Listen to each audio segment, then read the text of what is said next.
Friends, thank you for being here today. We are witnessing a profound, almost silent revolution in North American geopolitics, one that is completely reshaping the balance of economic power on this continent. If you turn on the television or read the financial press emanating from Washington or Wall Street, you will hear a cacophony of panic regarding an unprecedented crisis in the American housing market. Major construction firms, developers, and contractors across the United States are issuing rare coordinated warnings. They are facing a catastrophic tightening of softwood lumber, the absolute backbone of American home building. Costs are spiraling, projects are stalling, and home ownership is being pushed permanently out of reach for millions of American families.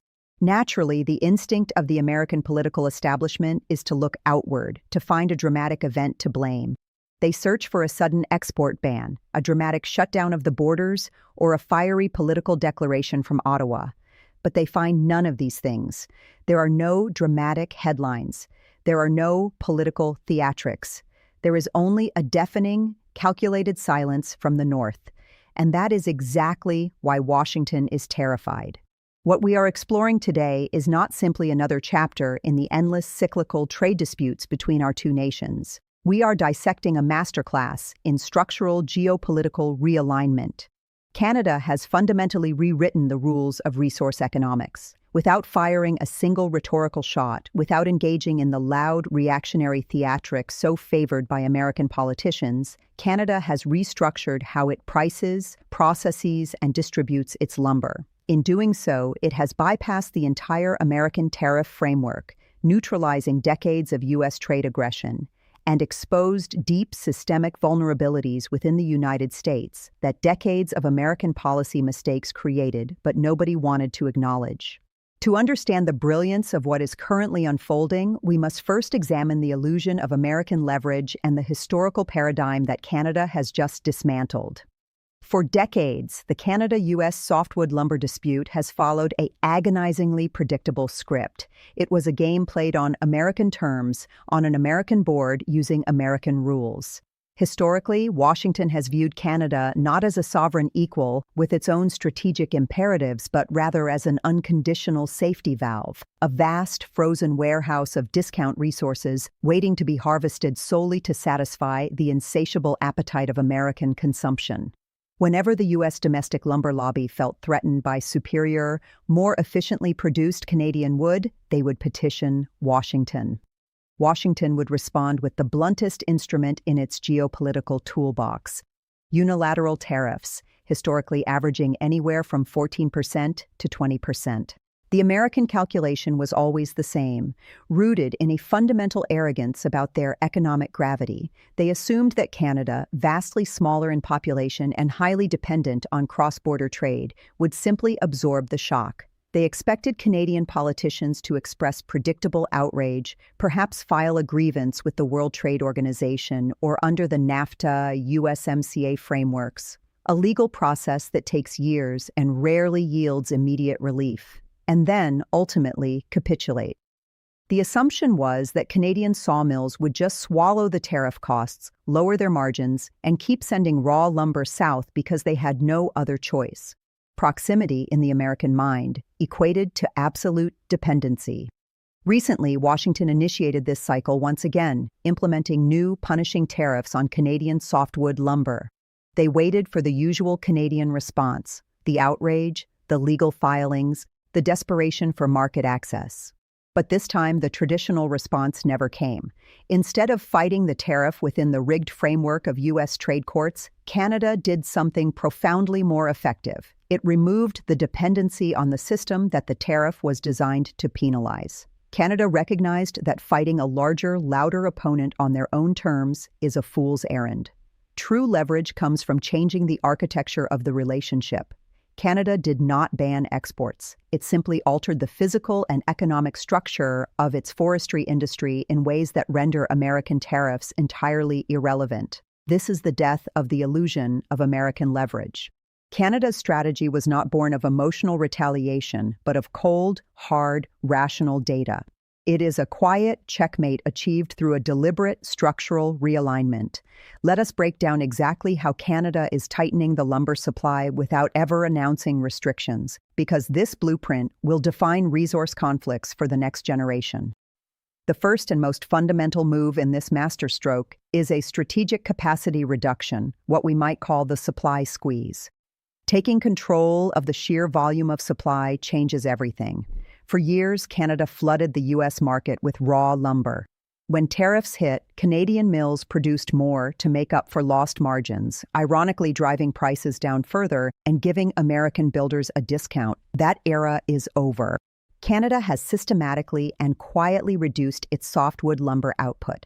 Across the country, but most notably in British Columbia, older, less efficient sawmills have been closed or consolidated.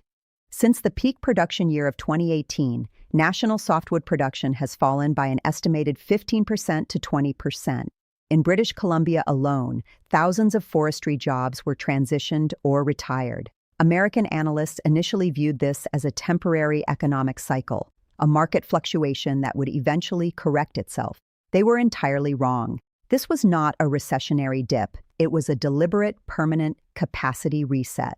By permanently reducing the volume of cheap lumber entering the North American market, Canada fundamentally altered the supply-demand curve. Fewer mills mean less output. Less output means tighter supply. Tighter supply means a permanent increase in the baseline price of lumber. In the past, the U.S. government collected the tariff revenue while Canadian mills suffered. Today, because supply is structurally constrained by Canadian design, the price goes up naturally, and Canada captures the premium. The U.S. consumer pays more, but instead of the money going to the U.S. Treasury via tariffs, it goes to the Canadian industry via market dynamics. Canada seized control of the price floor. This brings us to a profound psychological and political shift: sovereign prioritization. Simply put, Canada is putting Canadians first. For generations, the default destination for a Canadian 2x4 was an American subdivision. No longer. Canadian provincial and federal governments have enacted policies and incentives that increasingly direct available lumber toward domestic needs. From massive domestic housing projects to nationwide infrastructure development and public construction initiatives, Canadian wood is staying home. This is not an export ban. It is a reordering of the queue. When supply gets naturally constrained, American buyers are simply moved to the back of the line. They are missing out not because of explicit tariffs or regulatory embargoes, but because of a sovereign policy choice. Canadian governments have made the calm, rational decision that their own citizens, their own builders, and their own domestic economy deserve first, preferential access to Canadian natural resources. This shatters the American assumption of unconditional access. It forces the United States to realize that proximity does not entitle them to Canadian wealth. They must compete for it. And right now, Canada is prioritizing its own future over American convenience. Before we move on, I want to hear from you. Do you think it is long overdue for Canada to finally put our own domestic needs ahead of American export demands? Let me know your thoughts in the comments below. Building on that domestic focus, we see an economic evolution where Canada is choosing to export engineering rather than raw logs. This value-added evolution is where the economic genius of this strategy truly shines. Historically, Canada was trapped in the paradigm described by our great economic historian Harold Innis. We were hewers of wood and drawers of water, exporting low-margin, raw commodities only to buy back finished goods. Today, Canada is aggressively pivoting away from exporting raw, unprocessed lumber. Instead, the industry is heavily investing in value-added processing. We are exporting dramatically more engineered wood products, cross-laminated timber, glued laminated beams, and advanced structural panels. The strategic implication of this is devastating for the American homebuilder. By converting raw logs into highly engineered structural components before they leave Canadian soil, Canada achieves two things. First, it captures vastly more revenue per tree. Second, it keeps the high-skilled, high-paying engineering and manufacturing jobs inside Canada. For the United States, the result is higher export value but lower physical volume. There are simply fewer raw, affordable boards available to frame a standard American house. Canada is extracting maximum wealth from its resources while starving the American market of the cheap raw inputs it relied upon for decades to fuel its suburban sprawl. Next, we must consider how modern environmental standards are being utilized as a strategic shield. This approach demonstrates how progressive values can be weaponized as an impenetrable trade defense. Canada has implemented some of the most rigorous carbon tracking requirements, sustainable forestry management practices, and ecological certifications in the world. While these policies are genuinely designed to protect the Canadian environment for future generations, they possess a potent secondary effect. They raise compliance costs and create a structural barrier to entry that American trade courts cannot touch. If Canada were to apply an export tax, the U.S. would immediately sue under the USMCA and win, but the United States cannot legally penalize Canada for having superior environmental standards. American buyers can still technically purchase Canadian lumber, but it is now inherently more expensive and less abundant because it carries the cost of absolute environmental integrity. This transforms environmental policy into a brilliant, indirect trade lever. It bypasses traditional tariff frameworks entirely while achieving the exact same economic outcome, reducing American access to cheap, subsidized inputs. Canada is forcing the United States to pay the true, sustainable cost of natural resources. Finally, the invisible hand in all of this is logistics and supply chain autonomy. Canada is a vast nation whose economic lifeblood flows through its railways and ports. In recent years, there has been a quiet but unmistakable recalibration of how these logistical arteries are utilized. Canadian rail networks and major ports are increasingly prioritizing the movement of high-value exports, energy, critical minerals, and agricultural products over bulk lumber destined for the U.S. market. Softwood lumber shipments to the United States now face deliberate deprioritization, facing structural delays, heightened uncertainty, and rising transport costs. Again, there is no official embargo. A U.S. buyer can still order the wood, but whether that wood arrives in 2 weeks or 2 months is entirely at the discretion of Canadian logistical priorities. This compounding pressure point proves that Canada controls the physical choke points of North American commerce. It is a subtle reminder of who actually holds the cards when it comes to continental resources. The consequences of this quiet, methodical restructuring are currently sending shockwaves through the American economy. Washington is slowly waking up to a terrifying reality. They are not in control, and the unraveling of the U.S. economy is a crisis entirely of their own making. The most immediate and visible consequence is the catastrophic housing shock. The American dependency on Canadian forestry is staggering. Roughly 30% to 35% of all softwood lumber used in American home building comes from Canada.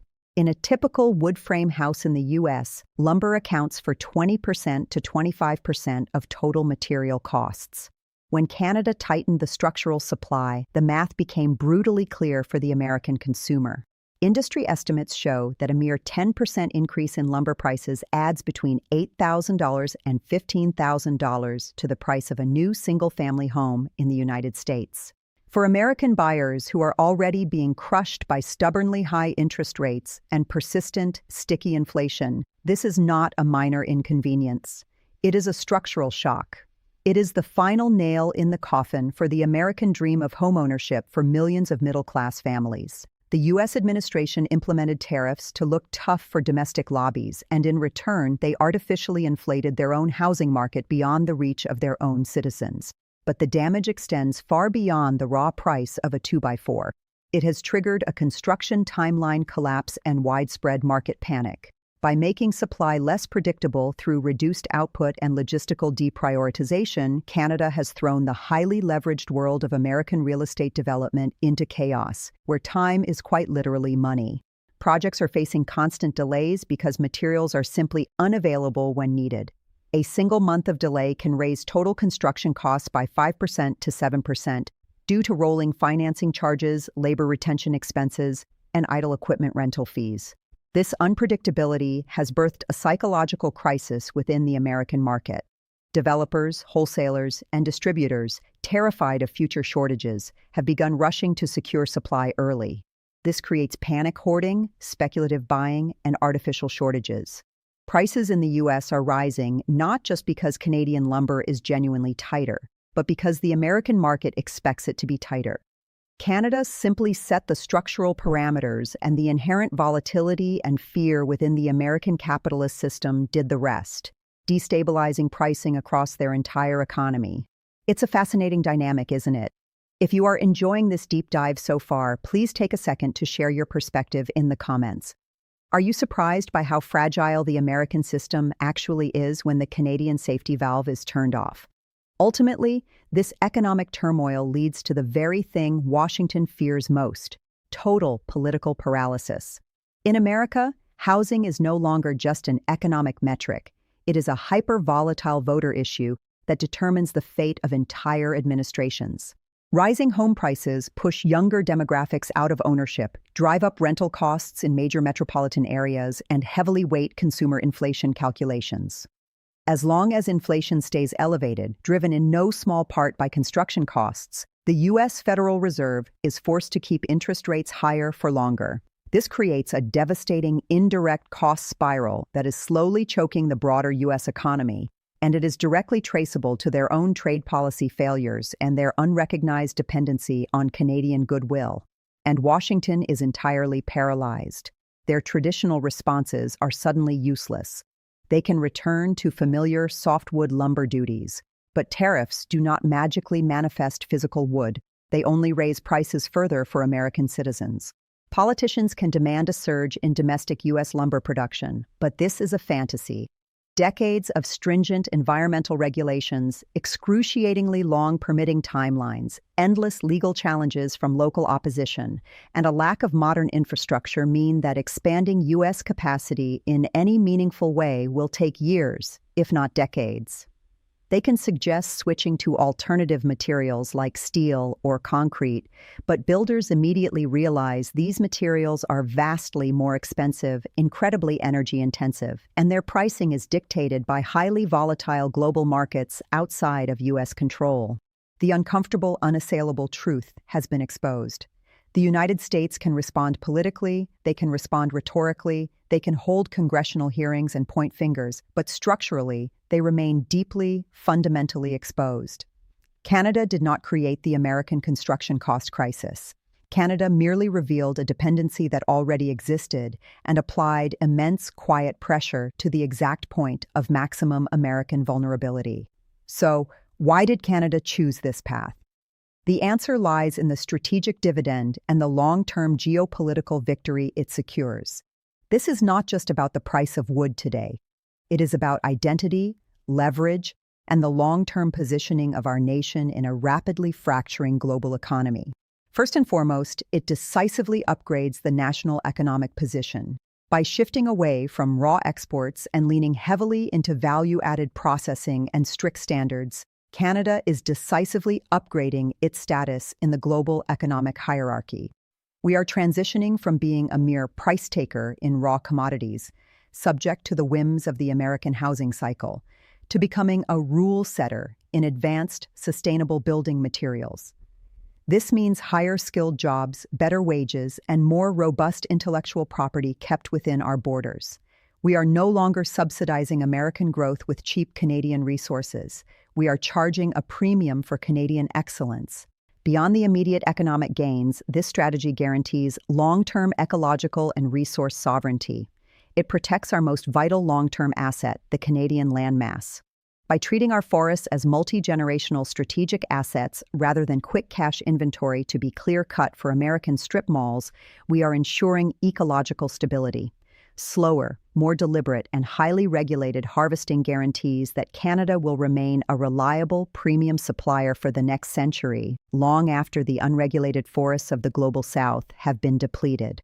And perhaps most importantly, it drives global diversification well beyond the 49th parallel. By refusing to be America's unconditional safety valve, we are reducing the political pressure that Washington can exert upon Ottawa. We are actively building deep structural relationships with European and Asian buyers, markets that actually respect international trade law, that place a high premium on sustainability and carbon certifications, and, crucially, that are willing to pay Canadian prices for Canadian standards. We are sending a message to the world. Canada is a stable, rules-based supplier, but not an unlimited one. If you meet our standards and invest properly, the supply will be reliable. If you ignore our sustainability and try to bully us with tariffs, access tightens. Beyond the economic metrics, the supply chain realignments, and the political maneuvering in Washington, there is something even more fundamental happening here, a profound psychological shift within the Canadian identity itself. For decades, the global stereotype, and frankly, the American expectation, was that of the endlessly polite, accommodating, and perhaps slightly apologetic northern neighbor. Washington relied heavily on this cultural caricature. They assumed that when push came to shove, Canadian leaders would always balk at true confrontation, preferring the familiar comfort of the American economic umbrella, even if it meant getting shortchanged on the resources we pulled from our own soil. But what we are witnessing now is the definitive end of that apologetic era. This quiet checkmate was not executed by a nation asking for permission. It was orchestrated by a sovereign power finally recognizing its own intrinsic, irreplaceable value. Canada has awakened to the reality that it holds the physical assets the 21st century global economy desperately requires, not just sustainable lumber, but the critical minerals, the fresh water, the energy reserves, and the stable democratic institutions that are becoming painfully scarce elsewhere. When you look at the panic currently gripping the American housing market and the paralysis in their legislature, it is not just a reaction to high construction prices. It is the existential shock of an economic superpower realizing that its reliable junior partner has quietly stood up, stepped away from the rigged table, and built an entirely new game. There is a deep, almost palpable vindication in watching Washington scramble to solve a domestic crisis they arrogantly believed they could legislate away with the stroke of a pen. They are finding out the hard way that you cannot simply tariff your way out of a structural resource deficit, and you certainly cannot bully a nation that has methodically insulated itself from your political temper tantrums. This new Canadian posture is rooted in an unshakable, quiet confidence. It is the confidence of a society that has decided to build a future based on the rule of law, long-term sustainability, and sophisticated, generational economic planning, rather than the chaotic, reactive 90-day election cycle panic that currently defines American governance. Canada doesn't need to shout its victories from the rooftops or boast on the world stage. The results speak for themselves in the form of robust domestic industries, protected natural heritage, and a diversified, globally respected portfolio. We are no longer America's strategic reserve. We are a premier, independent global actor, and we are finally acting like it. I'm genuinely curious. Have you personally felt this shift in our national posture? Are you glad to see the definitive end of the apologetic Canadian stereotype? Drop a comment and tell me how it feels to see us finally stand our ground on the world stage. As we look at the broader picture, we must recognize the new reality of North American relations. Friends, what we are observing is the permanent death of unconditional dependency. The era where geographic proximity to the United States equaled an automatic discount price surrender of Canadian natural resources is over. Trade relations on this continent are now reciprocal, not automatic. In an era where global trade conflicts are increasingly defined by loud, blustering nationalism and the blunt instrument of tariffs, Canada has chosen a different path. We have chosen the path of intellect over aggression. We have demonstrated that true geopolitical power does not require podium pounding or fiery rhetoric. Canada took a step back, analyzed the structural weaknesses of its neighbor, and simply stopped playing a rigged game. By enforcing our own value, protecting our environment, advancing our manufacturing capabilities, and quietly prioritizing the needs of our own citizens, Canada has elegantly and devastatingly neutralized decades of U.S. economic aggression. Washington is left scrambling to solve a historic crisis of its own making, staring across the border, finally realizing that the quiet, polite nation to the north holds the keys to their economic engine. It is a profound, structural checkmate, executed with the quiet dignity and unyielding resolve that defines the very best of this country. I look forward to reading your insights in the comments section below. What do you think Washington's next move will be? Will they adapt, or will they keep trying to fight yesterday's war with more tariffs? Let's get a great discussion going down below, and please share this analysis with anyone who needs to understand what is truly happening behind the headlines. Thank you again for your time.